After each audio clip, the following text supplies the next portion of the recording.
Livro de Lucas, capítulo 18, versículo 1. Vamos pedir que Deus fale conosco. Pai, fala conosco através da sua palavra, não o que nós gostaríamos de ouvir, mas o que precisamos ouvir. E repreendemos toda obra maligna contra a palavra de Deus, em nome de Jesus. Amém.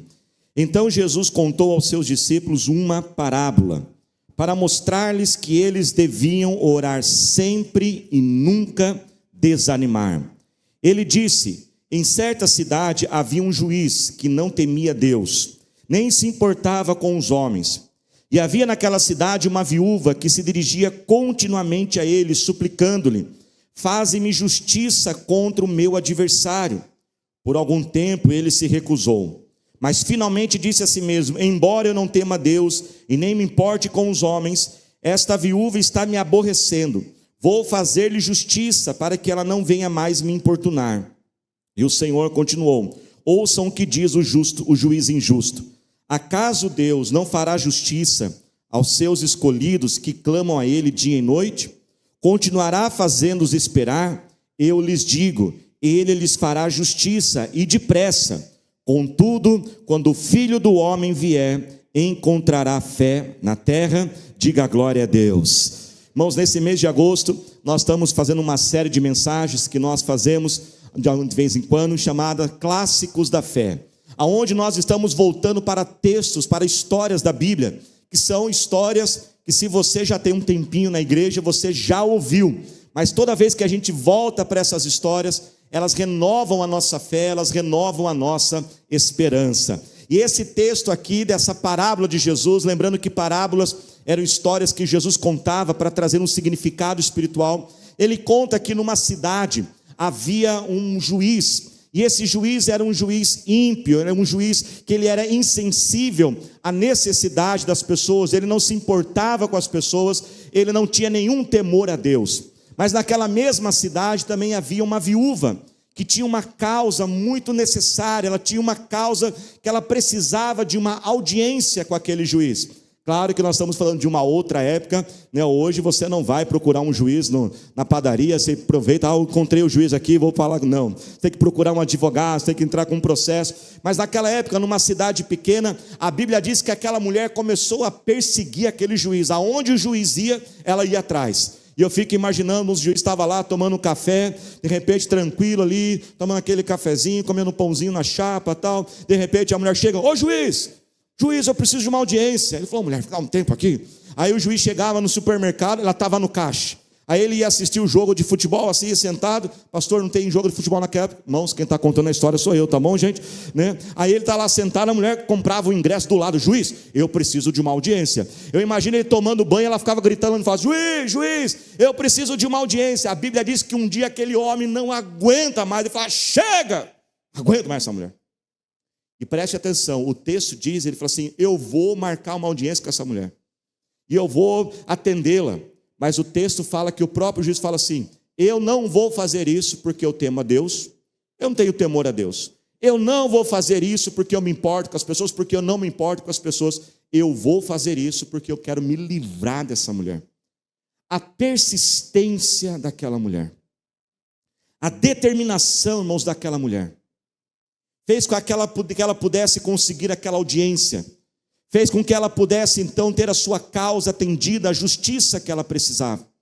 E Jesus fala assim no começo dessa parábola, ele já fala o motivo porque ele conta a parábola. Ele diz: olha, eu vou contar essa parábola para mostrar a vocês a importância de orar sempre, a importância de chegar perante Deus e clamar a Ele, a importância de não desanimar, a importância de persistir.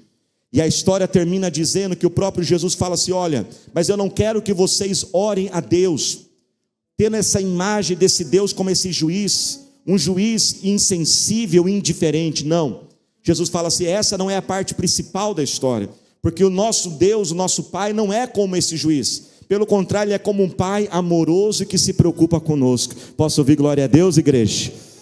Mas ao mesmo tempo que Ele ama, Ele se importa, Ele vai atender, Ele também quer ver a nossa perseverança. E é sobre isso que Deus quer falar conosco, irmãos: a importância de não desanimarmos, a importância de perseverarmos por aquilo que nós precisamos, seja um sonho, seja um projeto, seja a restauração da família, seja a libertação de um vício, seja a construção de novos hábitos para uma vida de melhor qualidade. O que você precisa hoje? Saiba que sem perseverança nós não vamos conseguir. A perseverança, irmãos, e o esforço, eles fazem parte de um conjunto de leis que regem a nossa vida. Claro que existem muitas delas, eu vou resumir aqui pelo menos 4 leis. Existem 4 leis que regem as nossas vidas. A primeira grande lei que rege a nossa vida, irmãos, é que você é o capitão da sua vida. Repita comigo, diga assim: eu sou o capitão da minha vida. Você já tentou ajudar alguém que não queria ser ajudado? Que difícil, né, gente? A Bíblia diz que quando Deus criou cada um de nós, Ele concedeu a nós o livre arbítrio. Você é o capitão da sua vida. Nada vai acontecer na sua vida se você não quiser. Para que as coisas aconteçam, para que a vitória chegue, para que você possa romper, você tem que tomar uma decisão. Tem coisas que você tem que fazer, tem coisas que os outros não podem fazer por você. Você precisa tomar essa decisão, porque se você não decidir, não vai acontecer, porque você é o capitão da sua vida. A segunda grande lei que rege as nossas vidas é que, irmãos, o nosso alvo maior deve ser o crescimento contínuo e não a perfeição. Se você fizer da sua vida, o seu alvo da sua vida a perfeição, você vai sofrer e você vai fazer as pessoas perto de você sofrer. Você vai trazer sobre você uma cobrança, uma exigência, você vai se culpar o tempo todo, você vai ser duro demais com você vai ser duro demais com os outros. Há pessoas ouvindo essa mensagem, que você olha para o seu passado, para um erro e uma falha, e você diz: eu nunca vou me perdoar por aquilo que eu fiz. Não faça isso. Isso não é sábio, porque até Deus te perdoou, porque você não pode perdoar você mesmo. O grande alvo da vida não é ser perfeito. Falhas vão acontecer, na jornada haverão recaídas, haverão fraquezas. O alvo é a gente melhorar continuamente. O alvo é a gente ser hoje um pouco melhor do que foi ontem, e amanhã ser um pouco melhor do que foi hoje, e crescer continuamente. Um terceiro grande alvo da vida, uma das leis que rege a vida, é que durante a jornada da vida você tem que desenvolver um conjunto de princípios, de valores bíblicos, nobres, éticos. Estabelecer sobre a sua vida um caráter, uma integridade, estabelecer limites. Eu vou conquistar e vencer na vida, mas não a qualquer custo. Não vou prejudicar os outros, não vou roubar, não vou mentir, não vou destruir a minha família para conseguir um sucesso profissional, porque isso não vale a pena. Que adianta ganhar o mundo inteiro e perder a sua casa e a sua família? Isso é estabelecer princípios e valores na vida. E o quarto princípio que rege as nossas vidas, que é o nosso tema hoje, é o princípio do esforço e da perseverança. Sem esforço, sem perseverança, você não vai chegar a lugar nenhum. A vida exige determinação, a vida exige sacrifícios, a vida exige realmente a gente pagar o preço. As coisas são difíceis, as adversidades vêm, e é sobre isso que Deus fala conosco nessa noite. Quando nós olhamos, irmãos, para os nossos sonhos e planos e projetos, e tomamos uma decisão, desistir não é uma opção para mim. E se eu pudesse dar um tema a essa mensagem, seria o tema da mensagem hoje: quando desistir não é uma opção. A palavra desistir não está na minha vida. A palavra desistir não é a opção para este sonho. Ah, mas eu estou cansado. Por que desistir? Porque está cansado. Ué, se você está cansado, descansa. É simples. Você não precisa desistir porque está cansado. Descanse, tire umas férias, recupere as tuas forças, desacelera um pouco na vida, vá para a presença de Deus, reforce, você se fortaleça espiritualmente, recupere suas forças e continue. Ah, mas eu vou desistir porque eu não sei o que fazer. Você não precisa desistir porque você não sabe o que fazer. Você só precisa buscar orientação, buscar conselhos, consagrar um jejum para Deus direcionar a tua mente, clarear os seus pensamentos. Desistir, irmãos, não é a melhor opção. Nós precisamos perseverar. E Jesus ensinou essa parábola, uma história clássica de fé, porque o final da parábola, o próprio Senhor Jesus diz: quando meu Pai vier, quando eu voltar, e Jesus está voltando, amém, igreja? Ele pergunta: eu vou encontrar a fé no coração das pessoas? Para nós termos a fé, irmãos, nós precisamos praticar alguns exercícios. A fé é igual um músculo do seu corpo, que você vai na academia, você vai praticando, e quanto mais você vai praticando, ele vai ficando mais forte. Fé não é algo que surge do dia para a noite, temos que construir essa fé. Para nós construirmos, irmão, essa fé, nós podemos aprender com esta mulher alguns exercícios. Primeiro exercício, você precisa encontrar um forte porquê. Eu vou repetir, encontre um forte porquê. Tudo começa pelo porquê. Uma motivação dentro de você, mas essa motivação não pode ser fraca.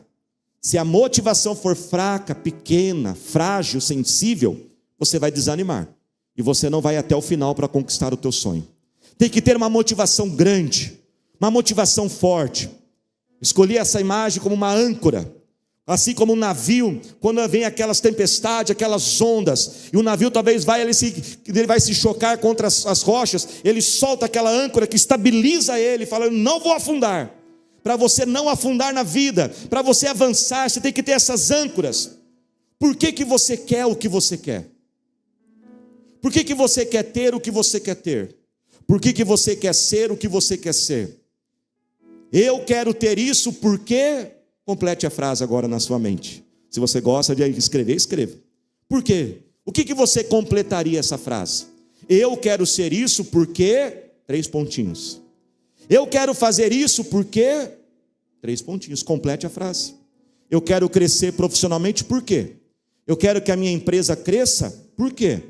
Eu quero ter uma família abençoada, por quê? Eu quero emagrecer, por quê? Eu quero ser saudável, por quê? Se você não tiver um porquê forte lá dentro, você não vai conseguir sobreviver às tempestades. Desenvolva, encontre um porquê que seja forte o bastante. Alguns exemplos. Vamos falar, por exemplo, de casamento. Quando a gente às vezes pergunta às pessoas, por que você quer casar? Algumas dizem assim, eu quero me casar para ser feliz.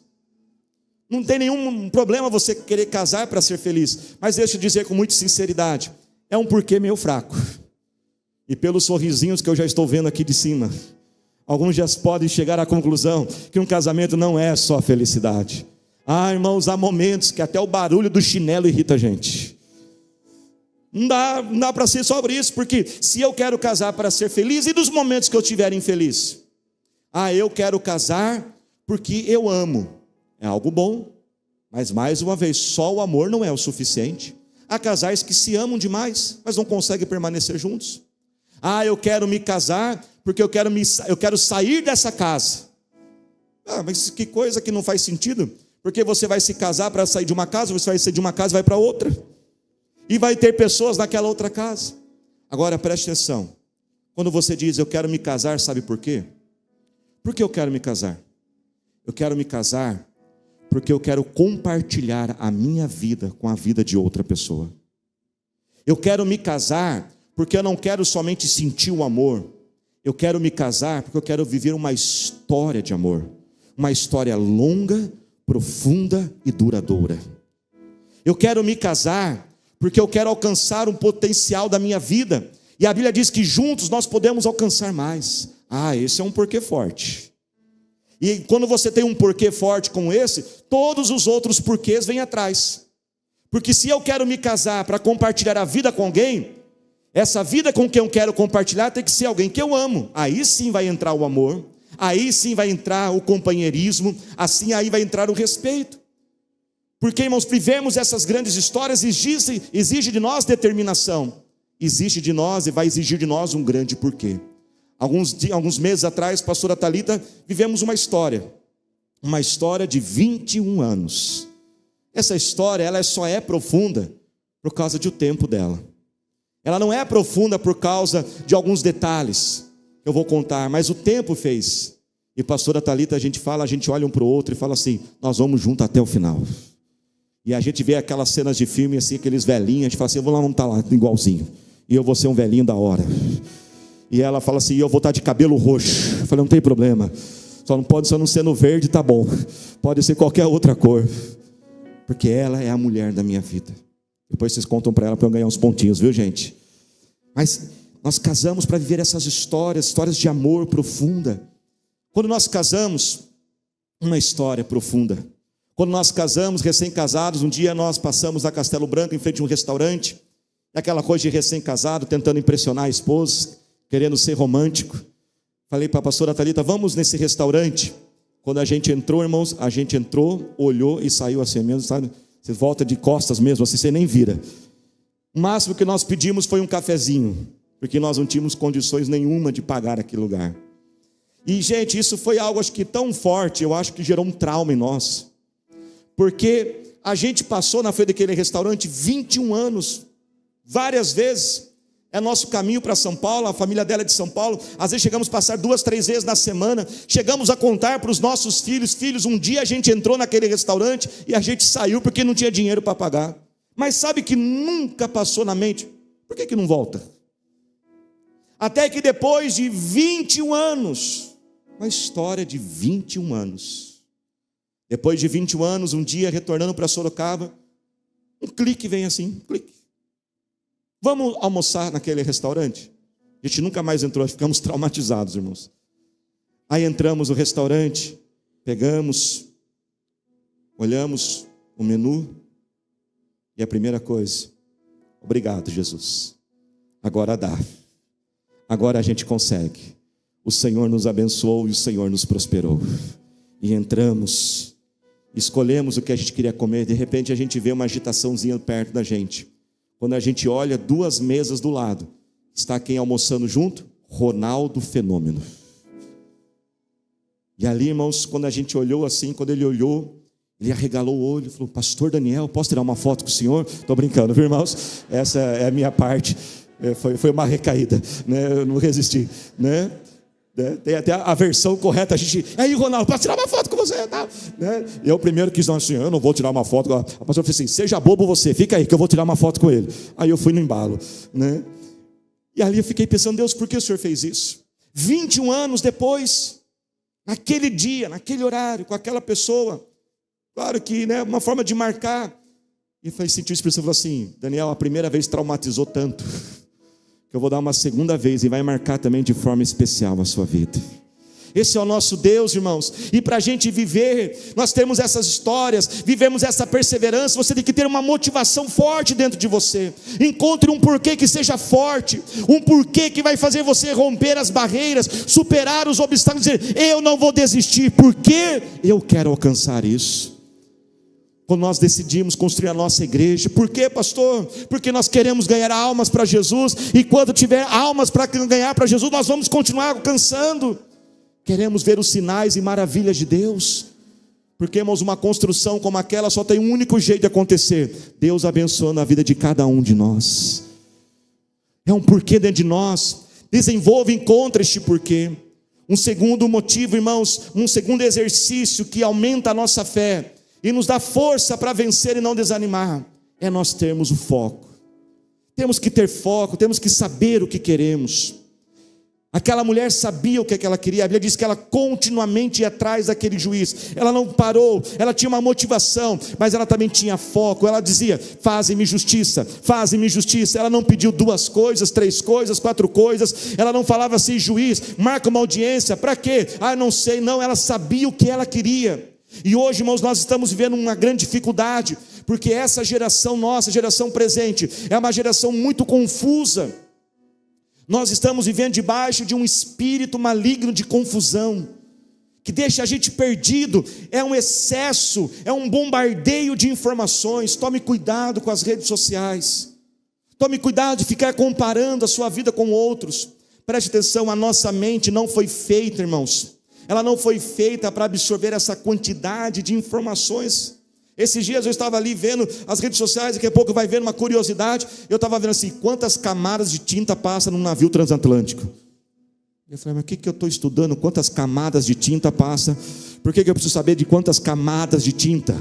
E aí a gente vai para uma coisa, estuda isso, vai vendo aquilo, e vai, irmãos, congestionando a nossa mente, vai fazendo a gente ficar perdido. Um speed de confusão. O livro de Isaías capítulo 5, versículo 20 fala assim, ai daqueles, e esse ai é um ai de juízo. Deus fala assim, eu vou punir, eu vou vir com juízo sobre aqueles que semeiam confusão. Ai daqueles, Isaías 5, 20 diz, ai daqueles que diz que o certo é errado e que o errado é certo. Ai daqueles que confundem as pessoas, ai daqueles que distorcem as coisas. Nessa semana de Olimpíadas, nós temos visto a história de muitos atletas. Quando eu olhei uma postagem da atleta Rebeca Andrade, e alguém fez uma seguinte postagem, até colocar ela por gentileza, e essa postagem dizia assim, pode pôr por gentileza, celebre, coloque, guarde cabo, isso, acho que eu tenho aqui, só para eu não falar errado, certinho. A postagem dizia assim, irmãos, celebre a raça, celebre a cor, e não celebre o país. E quando eu olhei aquela postagem, por que isso?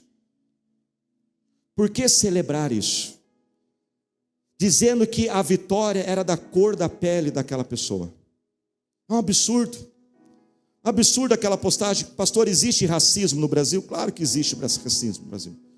E nós não podemos ser ingênuos, amém, irmãos? Racismo existe e temos que combater. Mas será que nós vamos conseguir combater o racismo separando as pessoas? Isso. Celebrar os negros e não o país. Coloquei direitinho aqui, celebrar os negros e não o país. Isso não faz sentido, irmãos. E aí eu fui estudar a história dessa mulher, dessa atleta. Pode tirar a imagem, por gentileza. Sabe, irmãos, a pessoa que fez isso não entende nada da história. Porque essa vitória que ela teve, não é uma vitória da cor, mas é primeiro uma vitória dela, da pessoa dela, independentemente da sua cor. Ela se dedicou, ela se esforçou, ela pratica esse esporte desde os 4 anos de idade. Aos 9 anos de idade ela foi morar sozinha, longe de casa, para poder praticar mais. Essa história, essa celebração é dela, como pessoa individual, mas é da família, tem que celebrar a família, porque sem a família ela não conseguiria isso. A história dela diz, olha que a pessoa que fez o post nem conhece a história dela. A Rebeca de Andrade é filha de uma mãe branca e de um pai negro. O pai negro abandonou e a mãe branca que cuidou. Os irmãos que levavam ela para o treino, os irmãos que vendiam as coisas para juntar um dinheiro para poder pagar os treinamentos dela. Muitas vezes ela não tinha recurso para ir treinar e os professores e os instrutores faziam vaquinha. Ela é fruto de um projeto social da prefeitura de Guarulhos. Alguém teve a iniciativa de fazer aquele projeto.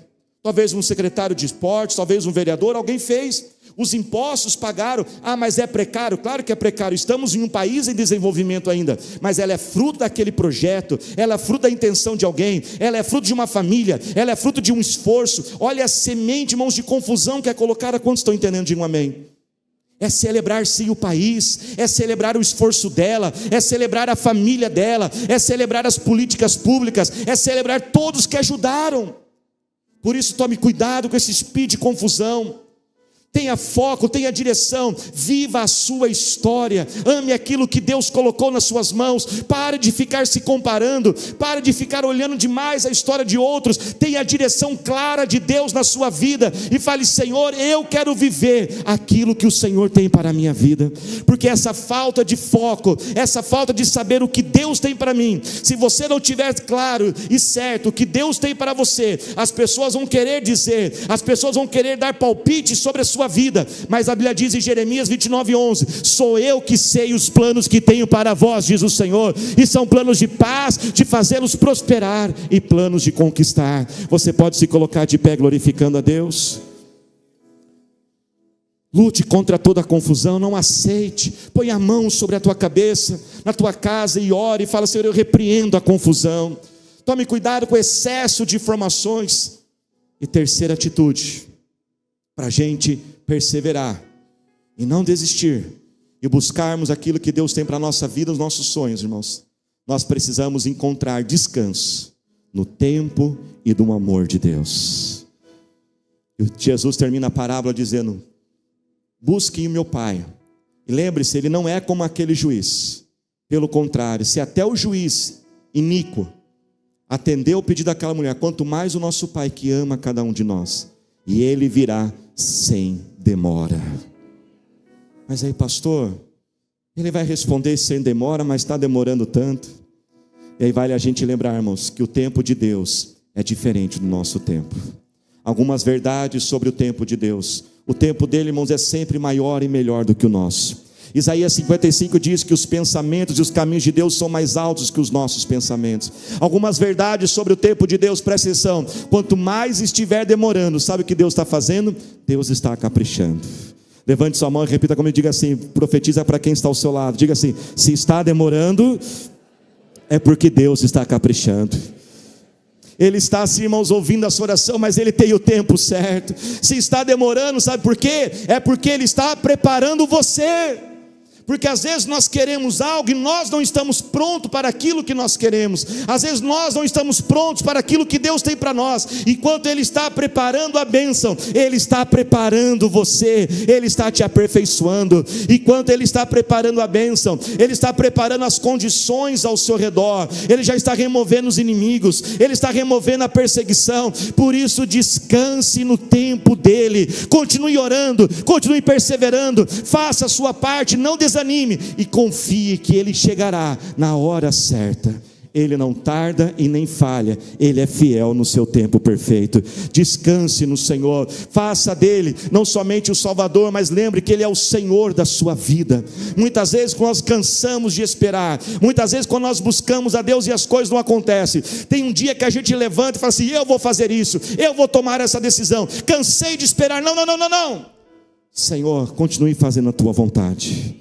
Continue, Senhor, sendo a palavra final. Diga comigo, a palavra final não é minha. Diga bem forte, a palavra final é do meu Deus. Levante as suas mãos e fale com o Senhor agora. Pai, nós oramos a Ti, Senhor, e eu te peço agora, Pai, este renovo do Senhor.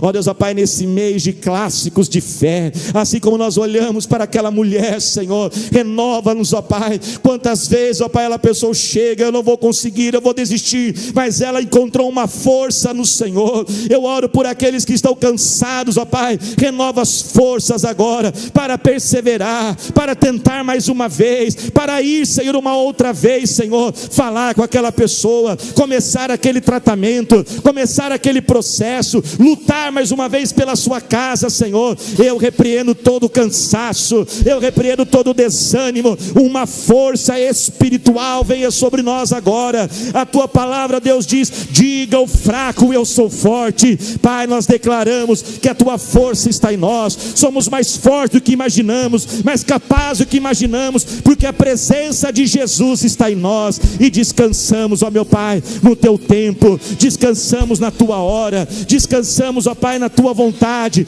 que é boa, perfeita e agradável. Eu repreendo toda a confusão da mente, ó Deus, ó Pai, clareia as mentes, toda falta de foco, aquele que se sente perdido, não sabe o que fazer, para onde ir. A Tua palavra diz que o Senhor guia os nossos passos, o Senhor é uma lâmpada para nossos passos, para os nossos pés. Assim nós oramos e declaramos que o Senhor já está nos guiando, iluminando a mente, iluminando o caminho e sendo a nossa força, em nome de Jesus. Amém. Você pode aplaudir ao Senhor Jesus, glorificando e exaltando a Ele.